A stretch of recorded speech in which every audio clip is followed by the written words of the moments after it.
కూటమి అభ్యర్థిగా నిలబడ్డ తమ్ముడు తీర్మాన గారికి, అదే రకంగా జిల్లా కాంగ్రెస్ పార్టీ అధ్యక్షులు దుర్గా ప్రసాద్ గారికి, పాలసాని లక్ష్మణ్ గారికి, తమ్ముడు రఘునాథ్కి, మూవాల విజయబాబు గారికి, ఎంపీపీ గారిద్దరికి, అదే రకంగా స్వర్ణకు, రాయల్ గారికి, సురేష్ అన్నకు, రామోత్తర గారికి, రెడ్డి గారికి, శివన్నకు, ఇంకా వేదిక మీద చాలా మంది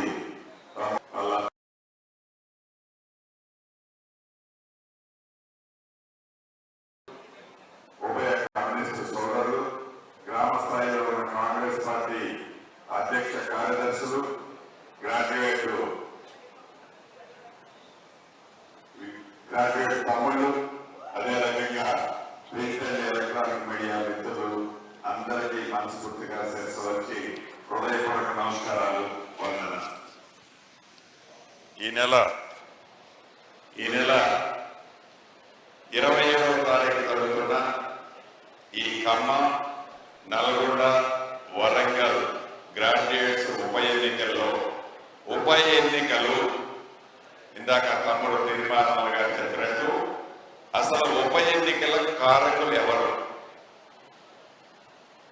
ఉప ఎన్నికలకి అసలు సూత్రధారులు ఎవరు, మళ్ళా ఏమి ముఖం పెట్టుకొని మళ్ళా ప్రశ్నించే గొంతుకు ఓటేయాలని అడుగుతున్నారు అనేది ఈ 3 జిల్లాల్లో ఉండే గ్రాడ్యుయేట్స్ తమ్ముళ్ళందరూ ఒక్కసారి మీరు ఆత్మ పరిశీలన చేసుకోవాల్సిన అవసరం ఉంది.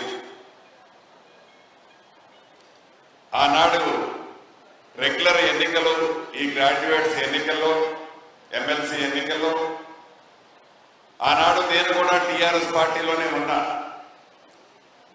తమ్ముడు తీర్మార్ మల్లన్న తమ్ముడు ఇండిపెండెంట్ గా కాంటెస్ట్ చేశాడు.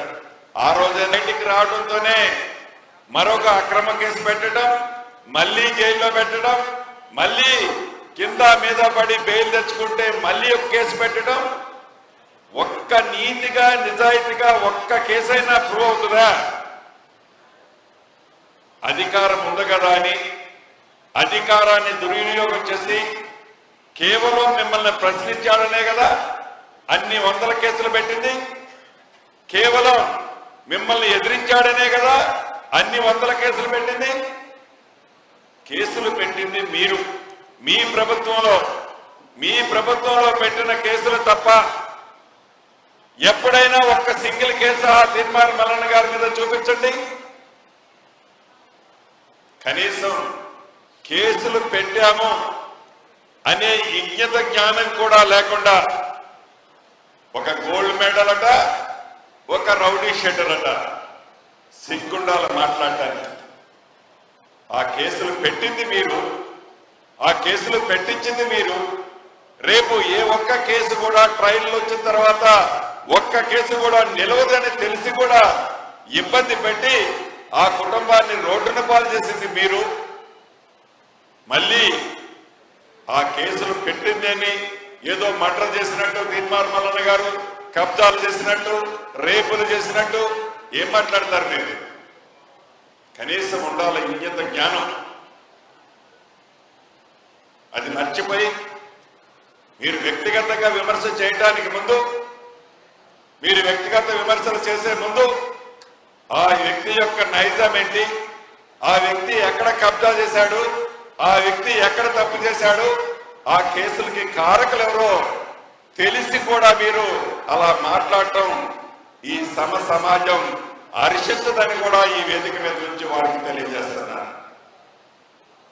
ఈ బై ఎలక్షన్ కారకులైన మీరు నైతిక హక్కే లేదు, మీరు ఓటు అడిగే నైతిక హక్కే లేదు. మీరు నైతిక హక్కు లేని మీరు తెలంగాణ ప్రజల అసెంబ్లీ ఎన్నికల్లో కర్రు కాల్చి ఒక్కసారి ఓత పెడితే సిగ్గు లేక మళ్ళీ ప్రజల్లోకి వచ్చి మభ్య పెడుతూ పార్లమెంట్ ఎన్నికల్లో మమ్మల్ని గెలిపించండి, మమ్మల్ని ప్రశ్నించే గొంతుగా కేంద్రానికి పంపండి అని సొల్లు మాటలు చెప్పుకుంటూ తిరిగిన మీరు తెలంగాణ ప్రజల, ముఖ్యంగా తెలంగాణ యువతని మభ్యపెట్టి అనేక హామీలు ఇచ్చి దాన్ని గంగలో కలిపిన మీరు మళ్ళీ గ్రాడ్యుయేట్ ఎన్నికల్లో మా క్యాండిడేట్ ని ప్రశ్నించే గొంతుని గెలిపించండి అనే నైతిక హక్కు లేదు.